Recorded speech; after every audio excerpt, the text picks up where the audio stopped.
like that.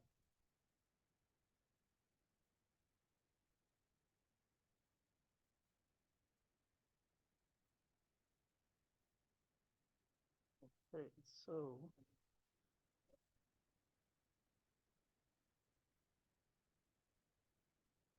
try to okay. So how do we remove the chat from there?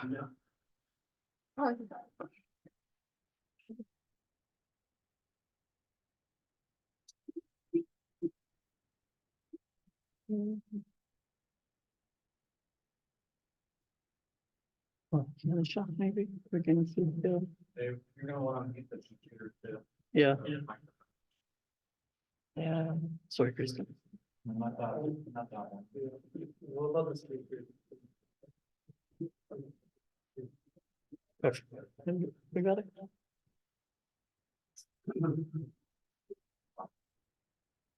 Okay, so yeah, let me unmute here.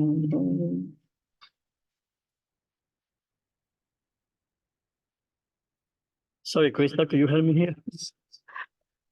I need to unmute. Right.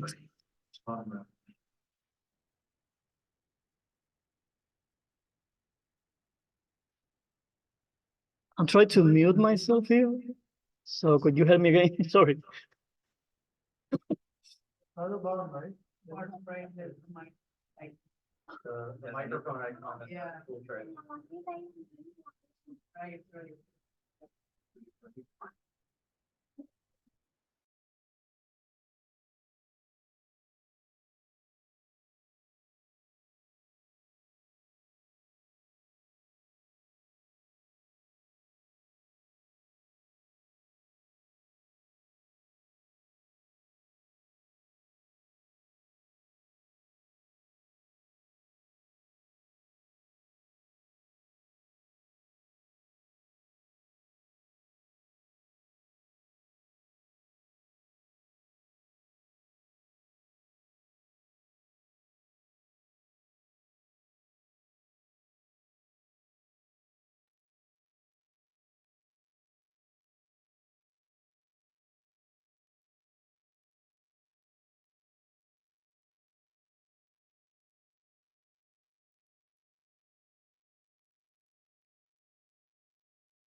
Hello, hello.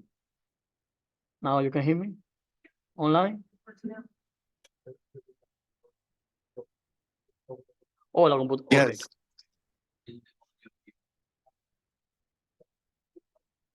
No, no estoy usando. Yep.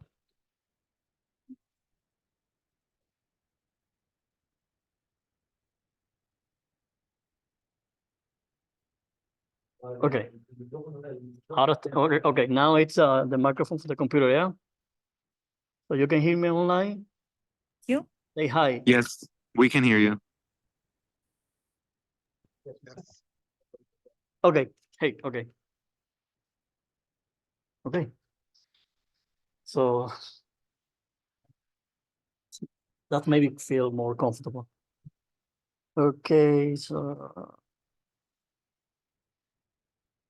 Okay, so my name is Delvis Echeverria. Today I'm so happy to be here in Southwest Florida Coders because I remember something happened. Oh, everything okay? Okay. Because this is the first meetup that I attend here in Florida in 2017, the Southwest Florida Coders. So I'm so happy to be here today speaking, for the meetup. So for today, I will be talking about automation testing, especially in the software development. So I call the presentation Beyond Manual because, so many things you can do after, beyond manual, like automation, performance testing, accessibility testing. So let's start. My name is Delvis, like I said before. Right now I'm working as software QA manager for Explore, and then founder and co-organizer for Southwest Florida Tech Nights. Southwest Florida Tech Night, it's a community, a group that we are working on it. This is my co-organizing, Christopher and Maybe. We are trying to do, every month one meetup. We are trying to do, for example, maybe some networking event, maybe for the next month. So you are more than welcome to join us. We are on LinkedIn, on Twitter, X, whatever. You can follow us, This is my first book. I completed the book February this year. So it's a book about 40 stories of error related to real story about error in the software development industry. So that's my book. I have one here. If anyone is interested to get the one, I can give you. This is an exciting project that we are organizing from Southwest Florida Tech Nights. It's an online competition based on scripting, based on Selenium and JMeter scripting. So that's the prize cash. We are trying to do the event on October for this year. So if anyone is interested to attend and participate and win those prize cash, everyone is welcome to join us. It's an online competition. This is for October. Yes, so we are trying to organize also a new community focus on only on QA and testing. I know, Southwest Florida, it's kind of small. There is no so many QA resources here in the area. So that's why we are trying to expand, for South Florida. That means Miami, Florida area, and then all the south of Florida, west and the East Coast.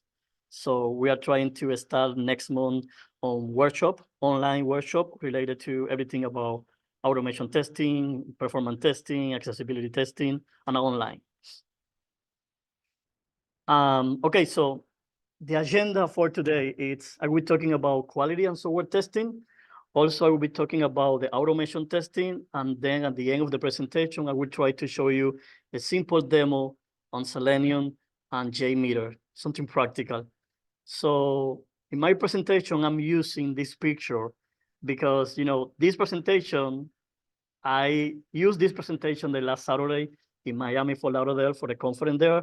So sometimes the people, they don't know nothing about Southwest Florida. So my intention is to show you beautiful city and beautiful places here in my area. I know that everyone here knows those, those pictures, but just in case you are visiting our area, for the first time. So in the entire presentation, I have picture about the area, Southwest Florida. Okay, so the importance of the software quality. I put in there, for example, cost reduction and time saving, compliance with requirement, enhanced brand reputation and credibility. And the last one, and the most important thing is user satisfaction. So when we talk about user satisfaction, we are talking about the UX and the end user of our application. So every time that I'm talking about how can I improve the quality of my product, I think the most important thing is thinking on the end user. That's the most important thing of the software quality, because you are building for someone in front of a computer. So someone is a human being. So I think this is the most important. It doesn't matter the cost or maybe the reputation. I think the most important thing is the UX, the user experience of your application. So every time that I talk about user experience, I try to, try to put in an example, a real example about what is user experience. So every time that I try to present, I put in a special guest in my presentation. By the way, in this room, I have another lady that we have sharing the same special guest. So this person, she never had experience, on software development. She didn't know anything about programming language. She didn't study a technical career. And also she touched a computer for the first time at the 7 years old. So I want to present my grandma. So maybe and I were sharing the same grandma. She's my cousin. Her name is Amy Days Array. She passed away, unfortunately, 2 years ago. The most important roles in my grandma was an end user. So that's why I always say the most important role for my grandma was an end user, because she was struggling with technology for many years. So, and also I think that she was a senior tester because she was struggling trying to testing remote control on the TV. And of course, the hobby, Cuban telenovelas. She was happy with the telenovelas. Okay, so the story of my grandma about UX, the user experience, started in that time. So in 1945, she got the first radio, and then she was so happy with the user experience with the radio, because you can notice it's so simple, two buttons, one button for power on, power off, and then the second one for the volume and radio station. Simple. My grandma was so happy with the radio. And then in the 1955, she got the TV. At the beginning, she was struggling because she has an addition button, but it's so simple for user experience because so easy. And then, I don't know if you know about this, but in 1959, like I say in English, the commander arrived and ordered to stop. In Spanish, llegó el comandante y mandó a parar. So I remember my grandma lost everything there in that time. She lost the house, the cars, the coffee plantation, and I 100% sure that she lost the TV, also the TV. So this is the sad story in my country. I don't want to politicize, my presentation, but that's the thing, that's the thing. This guy stole the entire country in Cuba. And then in 2005, my grandma got the first TV, smart TV. So she was so happy with the TV. But what happened? The first question, where are the buttons, Delvis? You can see on the TV, there is no button, visible buttons. And then I explained, no, grandma, take it easy right now. You can use the remote control from your chair. You can change the volume. You can change the channel, everything from your chair so quickly. And then next question. Sorry. Why so many buttons? I don't like this. More than 40 buttons? No way. So many questions. And then this is so true. My grandma spent so many hours watching a boxing champion because she didn't know how to change the channel. And also she was spent like a 6 hour in the Fidel Castro speech because she didn't know how was the remote control. This is so true. And then the same question, please help me. And the next question, tell me something. Are you not computer science? Fix this issue that I have here. And then I'd say, I have to do something for fix the issue for my grandma. So I got a great idea. This is a beautiful invention. I'd say, okay, I got it. I tape, I cover all the buttons from the remote control. And then I only leave, power on and power off. volume, and channel. And a small one is for DVD. You remember the DVD remote control? That's the one. So my grandma was so happy with that invention because I'm thinking in the user experience. So my grandma was so happy, not only with the Cuban mojito, but also, for the invention that I tried to do in that time. So the moral of my story is it doesn't matter the thing that you are doing, you have to keep in mind on the end user.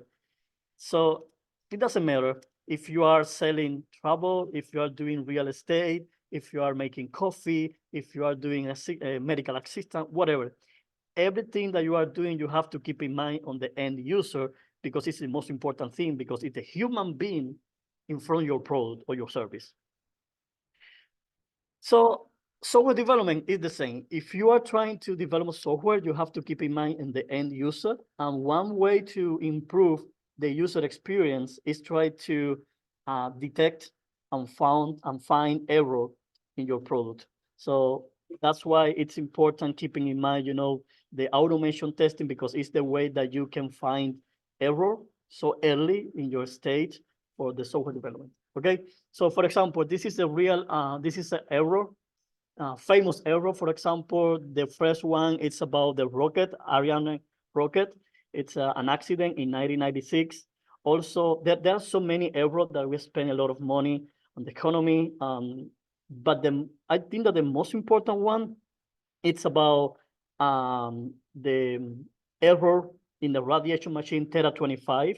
I remember, say in my book, I relate about that one. It's a human life lost due to an error in the software for that machine. So that's why it's so important. Keep in mind that you have to, fix the error, and not only fix, you have to detect the error early in your software development process. So yeah, there is a bunch of historic errors in my book, 40 of them that you can find. And also I have one of them that I like. It's about, do you remember that guy, the Korean guy, Gangnam Style video guy? I remember that this guy, they broke YouTube video because the thing is, the counter of the view in the YouTube, it doesn't prepare for that. So that video reached out like a 2 billion and YouTube only allow like a 1 billion. So YouTube have an error in the code and they have to fix it because this guy broke, the YouTube. So something like this, it's about the book. So that's important, keeping in mind, the bug on our software development process. Okay, so let's start about automation testing.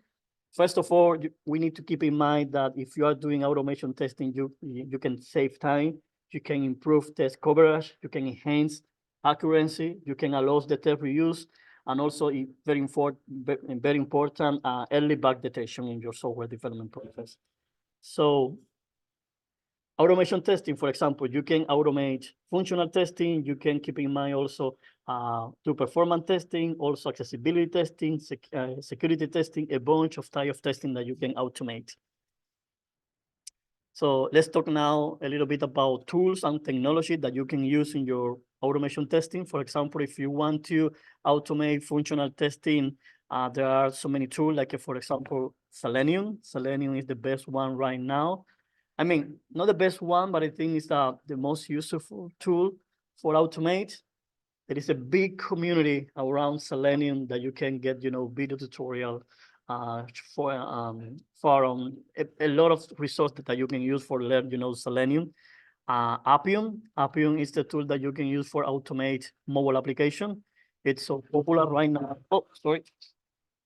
Right now, I think it's similar to Selenium. It's one of the most useful tools for mobile automation. You can use with so many languages like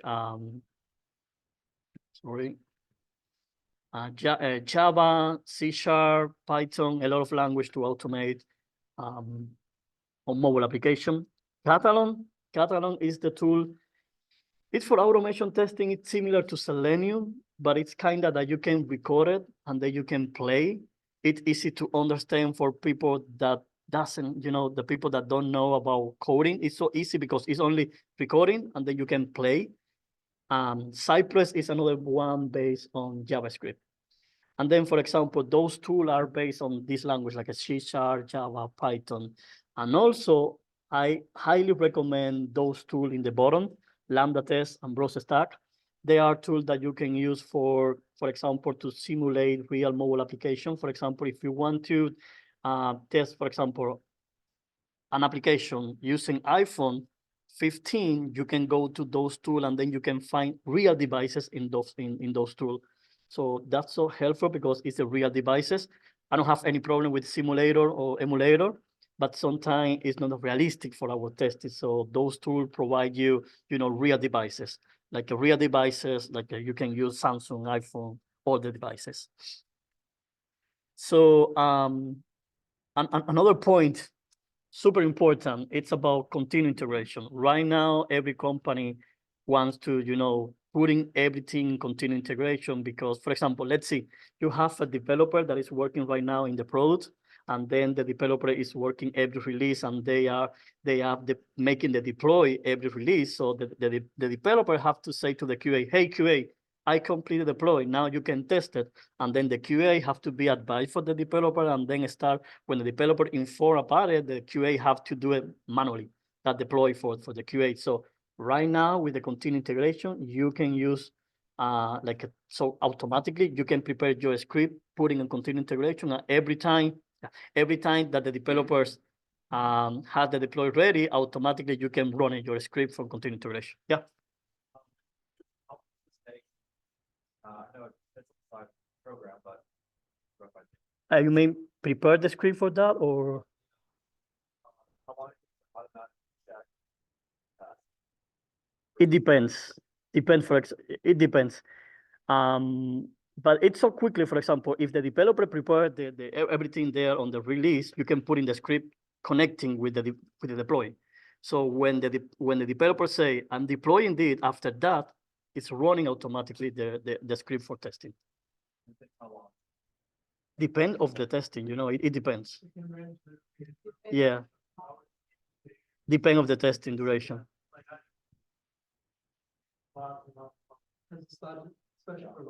Yeah. No, it's okay. Yeah. It depends, what, platforms, like Android, iOS, and Android has different platforms, different phones, Samsung, and Motorola. Everybody works differently, so it's and how much you want to do. So it depends which way you want to do. And then a little bit about performance testing. This kind of testing sometimes overlooked. People is worried about the performance of the application when something happened in production. So I think that, if you compare automation testing based on functional testing and performance testing, people doesn't use so many performance testing because sometimes it's so expensive, do performance testing. It's so complex and challenge. It's so technical. So there's so many, so many challenge when the people try to do performance testing, but it's so important to make performance testing.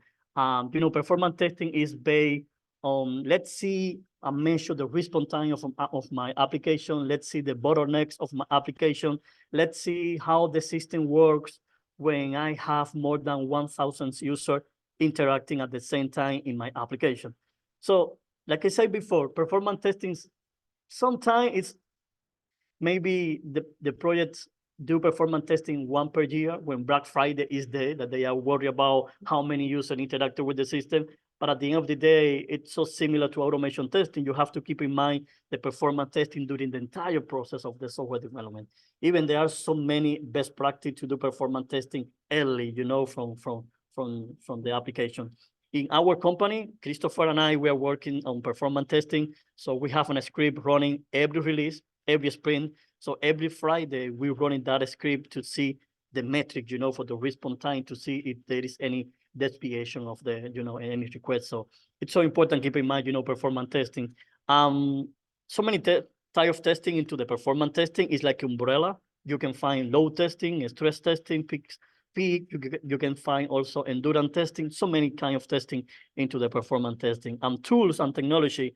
JMeter is the one, it's a king, I think, for the tools on performance testing. Is so popular. JMeter has been in the market more than 20 years.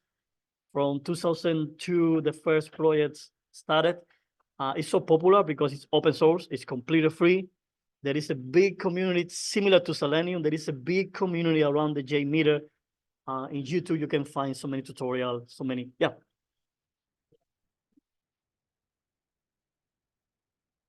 Sorry, I can hear you.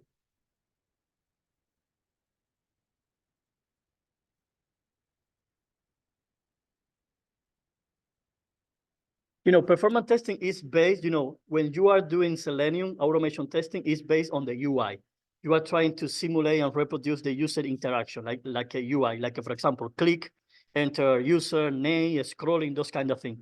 And then JMeter, performance testing using JMeter is under UI, like a HTTP request. So you are recording all the HTTP requests, and then when you record all of these requests, you can say, okay, this is how it works for one user. Now let me reproduce and say, okay, I want to reproduce this scenario for 10 users, 15 users, 20 users. Sorry, I can hear you, I'm so sorry.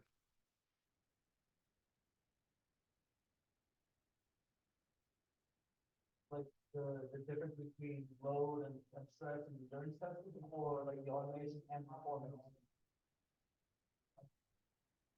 It would be a lot harder to do it all at once. So it depends on the use case that you want to give it. So automation testing in Selenium has one use case. Yeah. Performance testing has another use case. And there are a couple of tools. There are a couple of tools that you can do performance testing using functional testing. For example, you can record in the interaction of the user on the browser, and then you can say, now I want to reproduce this interaction on the same browser so many times. But the thing is, browser consumes so many resources of the computer. So it doesn't work, your testing is not very realistic because you are consuming so many resources like a CPU, memory for your machine. So that's why there's no recommendation, do performance testing using browser because the consumption of the resource. So that's why the people prefer do, under protocol like a HTTP, API, web service. Yeah. You can do, so you can do it. It's okay. Also, also the tool, I remember the tool, but right now it's no longer in the market. It's Elemento, is the name, Elemento, something like this, that you can create your script on function, like a functional, like an interaction, and then you can put it on the floor IO. It's another tool to generate load, and then you can simulate those interactions using browser. But the thing is, it's so expensive because you have to simulate two browsers opening on one computer. You can imagine on the cloud how expensive it's to use so many machines at the same time. So that's why it's not a good recommendation mixed together. Yeah. Is there such thing as like performance testing on the back end? Yeah, it's based on the back, exactly. Yeah, it's based on the back end, exactly. You can improve and optimize performance from the front end. Like, for example, I know if you're familiar with those tools for Google Speed Insight, it's like a scanner. You can put in the URL and you can send scan my website. And then you can get so many recommendations and rules. Like, for example, optimization of the picture. Maybe, for example, you are using a picture that it's size, like, I don't know, maybe 3 megabytes. And then, for example, they can say, now you can optimize this picture on this proportion. Also for the CSS, JavaScript, but it's based on the front end. Like he's explained before, this is based on the back end. Okay, so this is the tool, JMeter, like I said before, it's so popular. Everyone loves JMeter. The second one is Gatling. I love this one. It's so powerful, but it's similar. The thing is, Gatling use a Scala language. JMeter, everything is UI. It's so easy to drag and drop the element. You can right click and add thing time. You can add, for example, a controller, a section, so easy. But Gatling, you have to code to your performance testing script. So it's based on a Scala language. It's a language that is not complicated, but you have to learn a little bit about Scala to create your script. But if you compare, the powerful of those tools, Gatling is better because the consumption of resource it's so low. It's so low. So I think this is a good tool. The next one is K6. K6 is another tool for do performance testing and scripting. It's a good tool right now. It's based on JavaScript. People love JavaScript. So I think it's a best solution for people that it's like a replacement. People, everyone say now. Okay, so the thing is, I'm saying Scala and JavaScript. What do you prefer? JavaScript, yeah. So that's why right now K6 is popular because Gatling is getting back, in comparison with K6. But the thing is, right now there is a big challenge with those tools. The thing is, there is a lot of company buying so many products like this, and then they are trying to killing another tools. So K6 is for the same way. They are trying to getting back, K6 and then prioritize another tools, expensive tool. So that happened with Float.io. Float.io is a good tool. It's, those tools on the bottom, Octopath, Float.io, and BlazeMeter. When you complete your script, you can use those tools for generate loads. What happened?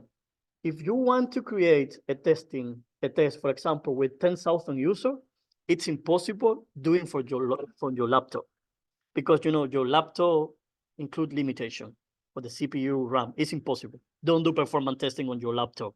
You have to go any place that you can run in. So easy, for example, with those tools. Those tools are on the cloud.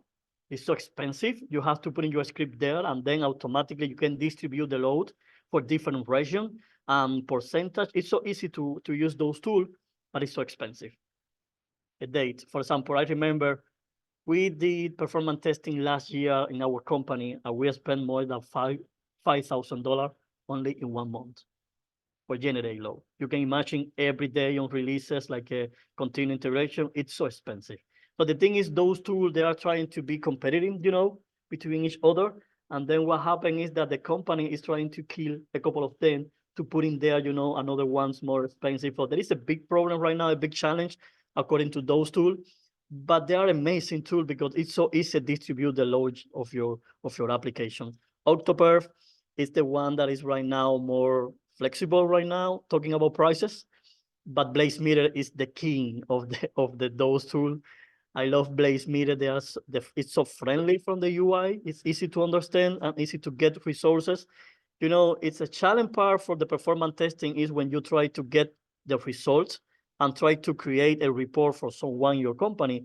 It's challenging because you have to understand all the metric, all the indicators. So BlazeMeter show you something so cool with different colors, interaction with animations. You can move your mouse and then you can see the difference between so many requests. It's so cool, the tools, but they are so expensive to use, but it's mandatory to use because it's the only way that you can generate load for your performance testing. You can use local machine, and then you can distribute, through the JMeter on the local machine, but it's painful. It's painful, use local machine, and maybe you don't have 30 machine in your company for generate load, So it's what it is. You have to spend money on generate load. That's why sometimes performance testing is overlooked because it's so expensive too. So you may have already said, so kind of like similar to what you said, like since it can be so expensive, right? Like do a lot of these companies, they like do the performance testing on their own server, so like not invade. Yeah, it's possible, but also it's expensive. It's also expensive. In our case, we prefer use those tools because it's more expensive using the server that we're using Azure. It's more expensive that you use because those tools for performance testing you have to use maybe 1-2 per year. So it's it's 1 moment per year. It's not the entire year that you have to do, because if you are planning to continue integration with performance testing, get prepared your wallet because yeah, it's expensive. It's expensive.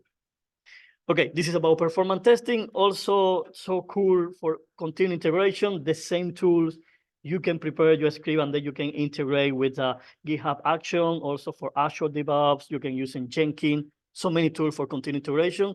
It's similar to automation testing. I know that is more popular automation testing, continued integration than performance testing. Christopher can explain about it. It's challenge to put in the script there because if you have to maintain your script according to any change for the developers, this is hard. This is hard because you have to recording and then you have to create your script and maintain all the parameters. So the people think that is easy, like recording. and reproduce and play, but it's not like that, it's more complex than that. Okay, so about accessibility testing, so quickly, I love this kind of testing. I think accessibility testing is the way that you can humanize technology because you have the end user in front of your product, So if you're thinking about this tool, you can use this testing, you can use this tool, for example, Wave. It's a scanner that you can install in the browser, and then you can say, scan my website, and then get all the metric and all the rules that you have to improve with the accessibility.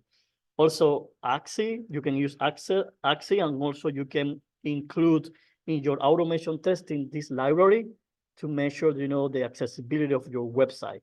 So it's so easy. I can show you now in the demo how can I use accessibility testing from your Selenium framework. And for test management, the most popular one is Jira. I think Jira is the most extending one right now for test management. Of course, Jira is based on product, but if you want to integrate testing, like a test cases management, you can use those extensions like a Sapphire, IOTest, and TestWave.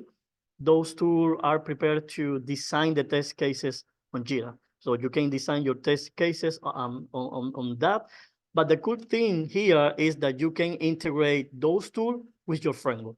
Let's say, for example, you have a framework on Selenium, and then you have your test cases automated on Selenium framework. So you can link the test cases on Selenium with those one, and then automatically when you run in your framework, you can say to the suite, okay, my test case is passed, or my test case is blocked, or my test case is failed. So you can link automatically Selenium framework with those tools. So it's so easy because you don't have to go test case by test case, putting pass, fail. So you can do the integration. So, I mean, it's kind of hard because you have to put in there the API related with those one with Selenium, but you can do it. It's so beneficial. Another thing that we are working on it from our project, I think it's painful, is try to, every time that you get an error from your framework, you can create automatically a bug on Jira. So it's easy because you don't have to keep in mind, okay, my framework failed here, so I get an error. Let me go to Jira manually and create the bug. You can do this automatically. So that everything is possible related to the integration with the framework test cases and everything there. So Jira is the most popular one because it includes so many extensions, so many plugins. Okay, so let's start the demo so quickly. I have 15 minutes, try my best. So before, let's start with the Selenium one. This is so quickly. I'm using Selenium WebDriver, and then I'm using a web application and C# and Visual Studio. Okay, so let's show you these test cases. Let me explain the way that this works. For example, I need to get, the website. Let me get the website here. The website that I'm using for this, it's a testing demo or online shop. Let's see. It's a real website to practice. For practice, let's see.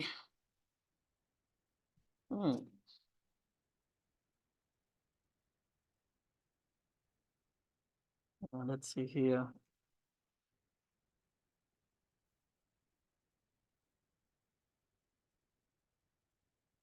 Okay. Sorry about it.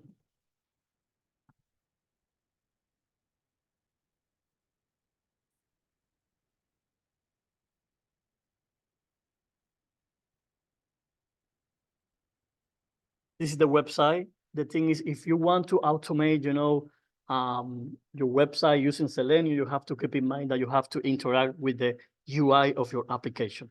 Your application includes so many elements. So every element in your application includes a locator. So you have to link the locator of your element with the Selenium. So how can I do that? For example, let's say that I want to click on sign in. If you want to get, the locator, you have to go here, right click, inspect the element, and then when you inspect the element, you can see the HTML associated with the locator. So one is with a locator. For in this case, you can see the tag and then the class for that one. So let's say that you want to automate that action, like a click on the sign in. If you go to here to the framework, you can see, for example, these test cases include this action, like a go to the home page. When you complete go to the home page, you can go to make a login. So in this method, I can go here. Wait, let me go to implementation, and then here I can see, wait. So because I have the zoom bar in the middle. Okay, so here you can see, for example, how was the login. The action and the step for the login one, you have to click before on the login link. That's the element that I showed you before, the login link. After that, I have to wait a time to, to wait that the page load. And then the next step is try to enter email and password. And then the next step is try to do sign in the bottom. So remember that here I get that locator, for the sign in. I can go to here and I right click and then copy the element, whatever you need. But I prefer to use the relative XPath. XPath, it's a kind, if it's type of locator that you can use for that element. So let's see, for example, here on the login, what is the locator associated with that action? You can go to here and then you can see the locator like this. It's like a, hey, Selenium, I need to find like this, find the element with XPath, the locator, type of locator, starting with the label span, and then I need to use the text sign in. So in that way, you can create a locator associated to the element. So, and then you can say, okay, now when I have this element with the locator associated, I can go to the test case and say, okay, when you find the element login, I need to click on that element. So in that way, you are doing the interaction of your application on Selenium. So let's see, for example, you can put in, okay, I want to click the login link. This is the element that I created before with the locator associated. That, and then automatically you can see so many methods, like a click, like a clear, like a send key. So in this case, I want to click on that element. So I can put it here, for example, click like this. And then I can complete my code here. So the next one is try to type here. For example, when you click here, the next step is try to enter user and password. So for enter user and password, you have to tag something on that field. So here it's a little bit different, but it's the same. You have to go here, the email, and try to get the locator for that element because it's the field, okay? And then here you can see it's an input, and they have the class with this value, and they have a name, a type, and a value. So you have to go your code and try to say, to do the same. You have to go here on Selenium, and then you can say, okay, right now the email element that I'm trying to locate, it is one email. I have to say, okay, Selenium, I want to find the element, the locator for that element in this way by name. But because if you note here, I have the locator with the name. You see, name include email. So this is so easy to locate because it's accurate. It's so easy to get the elements. So here in Selenium, now you have to say, okay, now when I doing the, let me remove this one. When I do the click on the login, I can go to the email, and then I can say, okay, that send key, because send key is the way that you can enter something on that field, okay?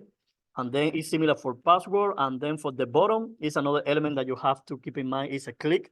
You can go to the web page, you can right click, get the locator, and then on here on the bottom, you can say click.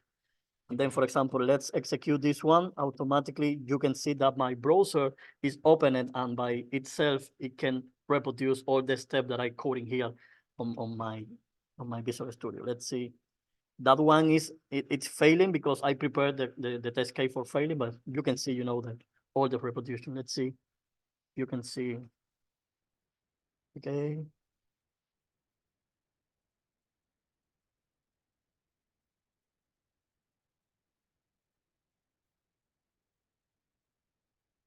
Okay. Let's see.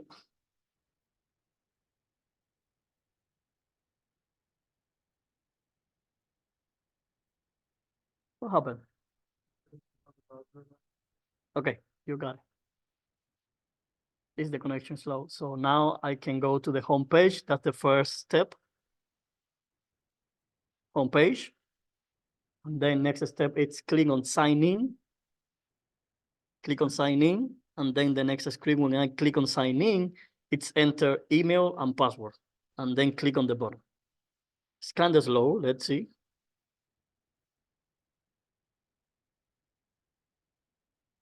This is about the connection. It's not Selenium.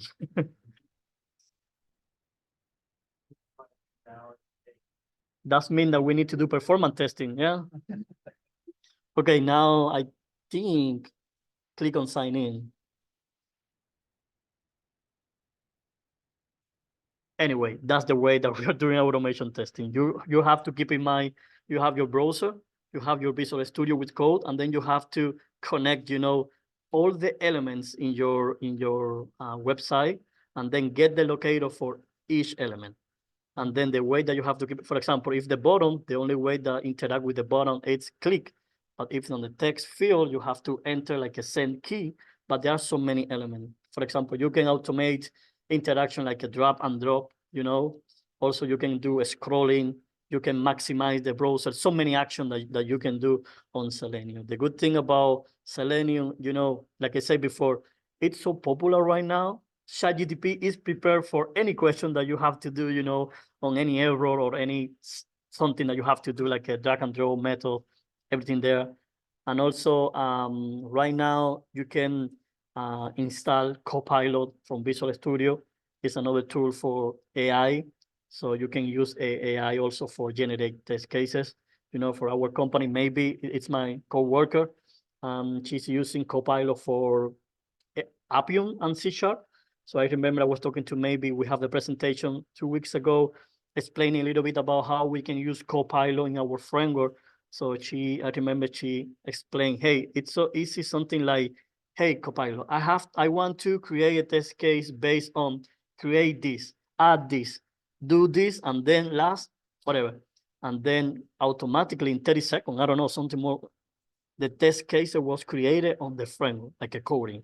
And the cool thing about it, it's the code, the coding there, it's based on the maybe style coding. It's because the Copilot, it's also learning how developers are coding, So it's so cool. I know it's $10 per month, the subscription plan, something like this. But I think it's a good, I mean, it's nice because, of course, you have to keep in mind, Copilot, ChatGPT can show you so many things, but you have to keep in mind, review, the code, because maybe it doesn't work. Maybe you have to spend more time review the code, the coding. So you have to get the balance on those one.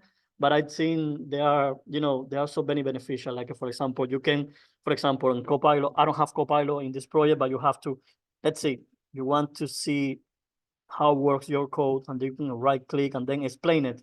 And then Copilot can show you, hey, I'm using this public void for this, and this, and then I creating the constructor here for this. It's fabulous. It's amazing, the integration with the UI. And I think that people say that maybe AI would be replace coders and testers. So the most important thing is try to get update with the AI technology, because that's the future, and the future is right now. So many people try to use, yeah. I don't wanna be really too much, like, what's your opinion on like Gemini versus Copilot versus ChatGPT? I didn't use before Gemini. The first time was on the text expedition challenge that we did. I don't know. I don't know how to say. I don't know. Maybe Christopher has something to add. I don't know how to say. I love Copilot because it's the one that I'm used, but I'm not sure about it. I haven't used Copilot, but I like it. Because? Just because like one is free, like for now. Okay. And I like the same stuff that I use, like the neighbor support. I can ask Gemini pretty much for free, like with almost unlimited calls. Yeah. For now. Yeah. I think, And you know, similar, very similar. So, Yeah. we need to explore everything there, you know, and try to learn about it because it's the thing it's is what it is. You have to use it because that's I don't think so. I think like oh I don't know. Well, but they might be. Chris. We also have a couple of questions for you on Zoom from Sam. He's asking if Selenium event is an individual or a team based, and also if Jira and Selenium integration can be done with community version. Yeah, you know, the first one about Selenium, it's similar. For example, you can use Selenium from Visual Studio. So if you have Visual Studio, you can be on the team and collaborate at the same time with so many developers. Let's say, for example, it's working in the same way that the developers work. You know, you have so many branches, and then you're working on one branch, another one is working on branch, and then you can mix, and then you can fix from there. You know, everything. It's similar. It's similar to the coding side. Similar. It's for the team, yeah. Also, in our company, we have so many developers working on the same project using Selenium. Selenium, just keep in mind, Selenium, it's like a library. It's a library. It's a framework. It's something like this. It's not like a software. It's no UI. It's a library that you can install and include from your Visual Studio for your IDE. Yeah. And then Selenium integrate be done with the community version that it could be used. You know, the extension, you have to pay for the extension. For those one like TestRail, IoTest, Sapphire, you have to pay for that. Because it doesn't matter that you are paying for Jira, you have to include that extension and you have to pay for that. So when you have to pay for that, it's, you know, it's, yeah. But it depends on the extension, not about the Jira. That's it, yeah. Yeah. When you use the web scraping, right? I just wondering what your preferred tech or tech stack that you use for web scraping, especially if you want to do really quickly. For what? Sorry. Yeah.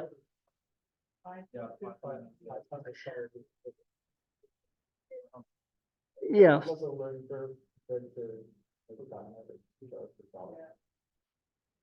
Yeah.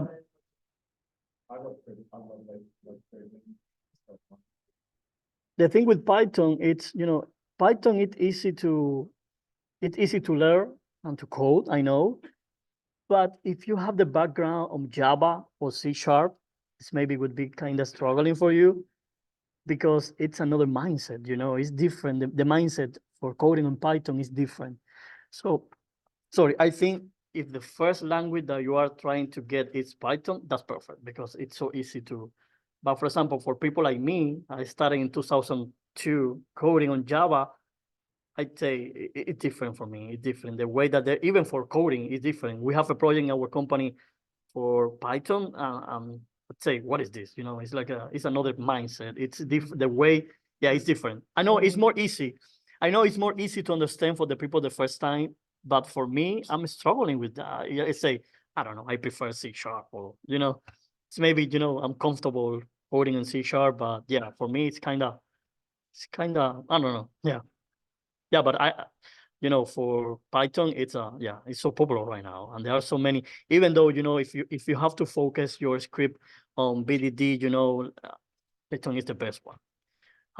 We have a friend in our company based on Python, and this lady is trying to make a framework so easy to understand for people external to our organization, because everything is like a where, when, do. You know, it's so simple to understand the language. So if you compare that with Java or C#, maybe it's so hard to understand how you are coding your framework. For Python, yeah, I know Python is the, yeah. Okay, so that's about Selenium. I know this is so quickly, sorry about it. I'm trying to make it simple, but just keep in mind, for example, in this framework, I'm using page object. That means, for example, you don't have to code in necessary method. For example, let's see, you have 3 test cases. The first one is buy the product. The first one is the login. The second one is select the product. And the third one is buy the product. If you have to do those test cases separate, divided, you have to create one test case with the login. The second one, login, and then select the product. The last one, login, select the product, and then you have to buy the product. So if you create page object, you can reuse the login one, and then you can call it, and you don't have to code that.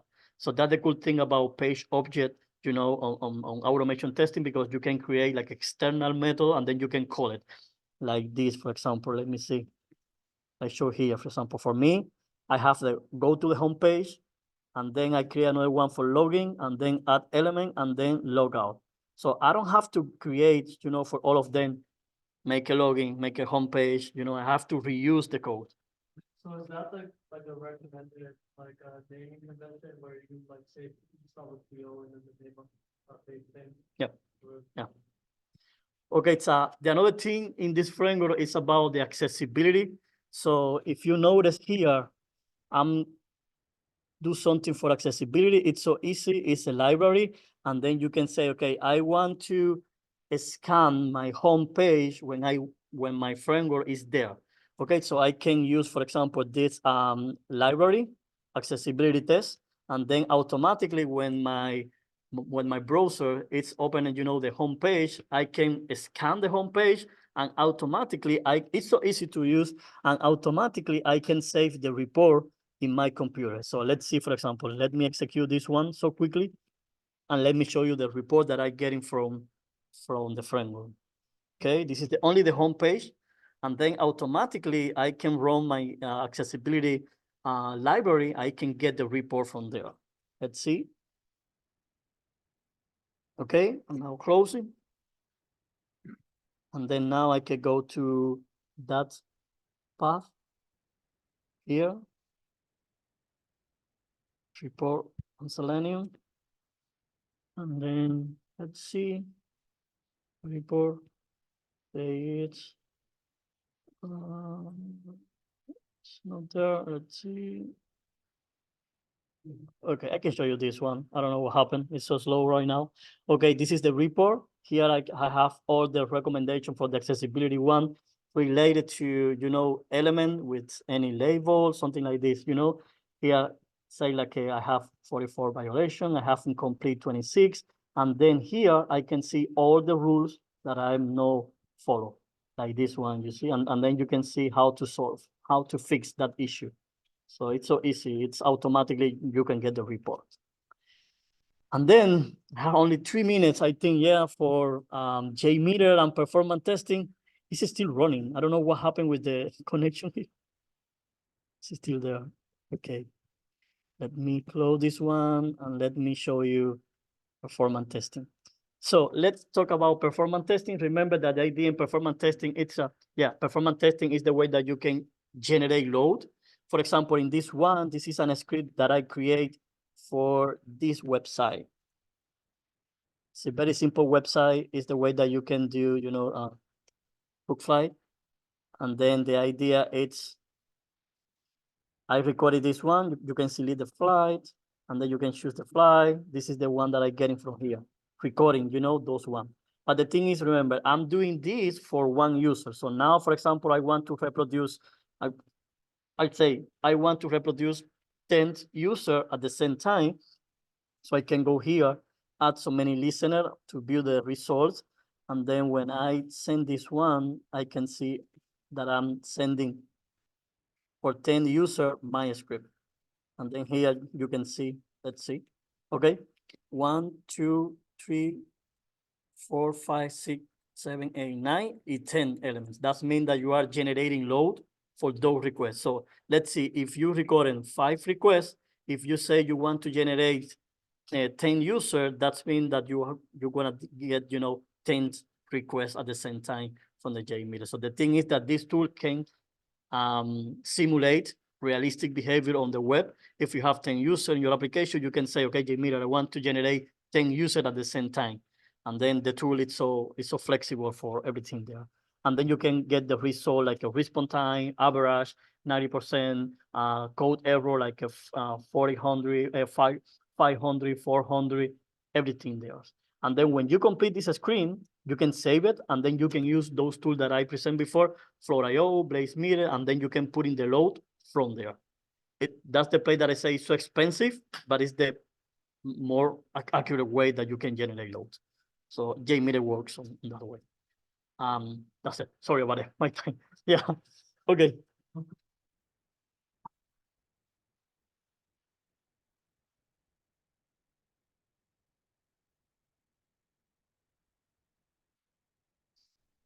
Does anybody else have any more questions? We have a few more minutes.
Say it's very important because the ramp up is the way that you can put in both the user in Lexi, for example, in the realistic line, the realistic is not the user, I'm trying to get the loading. So you have to be so realistic, even the timing, the search, anything there. So the ramp up, that means that you can put and say, okay, I want to do my test within 1 hour. But on the first 10 minutes, I have to connect my 100. So automatically they can distribute all the users in those 10 minutes. For example, like the first minute, 1 user, the second one, 2, and then implement this 10 minutes. And then that means that your testing is more realistic, for your application, because the thing is, performance testing is you have to be so close to the real. Even with the team time, for example, let's see about the timer. When you're trying to make it, I can do it maybe in 2 seconds because I know my user is my power. But for example, another people maybe they need more than 1 minute because they have to looking for the user in the path and the value, and then and then they meter provide you timers, random timer or unique timer. That means that you can create a random one and say, okay, I want to put in there the timer between 30 seconds and 1 minute. And automatically they need to make this view or this timer for something. The same for assertion controller. I remember we tested an application. So I remember it's from Argentina. It's like e-commerce website, and they are doing the delivery. Then I remember there is a business logic in the application. So cool, like if you are living in Buenos Aires, we can deliver in your house. But if you are living in the province in Argentina, I need to send the package. So from the perspective of the e-commerce, that's changing everything. So we need to create like a controller, putting the if controller. If you have a variable that say you are coming from Buenos Aires, I can do it in this way. If you are living outside of Buenos Aires, you have to do in that way. Completely different process, because you can pay, if you are coming from Buenos Aires, you can pay there. But if you are living outside, you have to pay cash, and then the process in your application is different. So JMeter is prepared for that, for create those kind of logic, like a loop, while, if.